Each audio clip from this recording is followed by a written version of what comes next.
ආයුබෝවන් දරුවනේ ඔයාලා හැමෝවම ඉතාමත්ම ආදරයෙන් මගේ YouTube නාලිකාවට පිළිගන්නවා. මම අද පාඩමෙන් කරන්නේ මේ question 1 කියන වීඩියෝ එක. Is it, have you, do they මම උදාහරණ විදියට අරගෙන තියෙනවා. මම යනවා positive වාක්‍යයට සහ question එකට. උදාහරණාංක 1 කියනවා you are here කියලා. එතකොට මේ ආ කියන එක මුලට අරගෙන question එක හදනවා. Are you here? ඔයා මෙහෙද ඉන්නේ කියලා අහනවා. දෙවන එක that seat is free තමයි වාක්‍ය. positive වාක්‍ය. question එක හදන්න අපි මේ isව මුලට අරගන්නවා. Is that seat free? අර seat එක freeද කියලා අහනවා. උදාහරණාංක 3 she was angry කියලා කියනවා. was මුලට අරගෙන තමයි අපි question එක හදන්නේ. was she angry? ඇය තරහෙන් හිටියද කියලා අහනවා. හතරවෙනි උදාහරණය George has gone කියලා කියනවා. has මුලට අරගෙන වාක්‍ය හදනවා. has George gone? George ගිහිල්ලාද කියලා අහනවා. පස්වෙනි උදාහරණය you have got a car කියලා තියෙනවා. මේ have මුලට අරගෙන question එක හදනවා. have you got a car?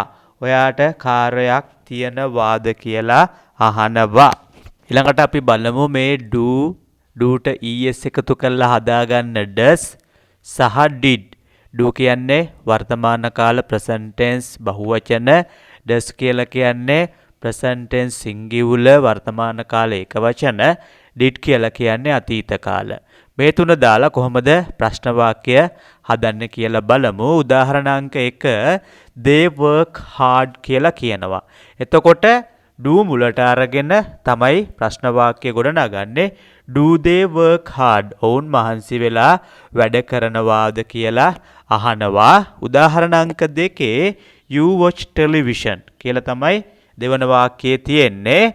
question එක හදනවා. do you watch television? ඔයා රූපවාහිනිය නරඹනවද කියලා අහනවා. මේ පැත්තේ තියෙන්නේ questions.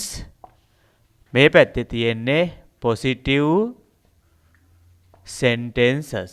මේ පැත්තේ තියෙන්නේ positive sentences. මේ පැත්තේ තියෙන්නේ questions. උදාහරණාංක 3 she gets up early කියලා තියෙනවා. she නිසා does මුලට අරගෙන does she get up early කියලා අරගෙන තියෙනවා. මේ singular verb එක plural කරලා ගන්නවා. does මුල තියෙන නිසා does she get up early? ඇය උදෑසනෙන් අවදි වෙනවද කියලා අහනවා. හතරවෙනි වාක්‍ය they work hard. මේ වාක්‍ය past tense වාක්‍යයක්, අතීත කාල වාක්‍යයක් නිසා did මුලට අරගෙන මේ අතීත කාල ක්‍රියාපදය වර්තමාන කාල අවස්ථාවට අරගෙන තමයි question එක හදන්නේ. did they work hard?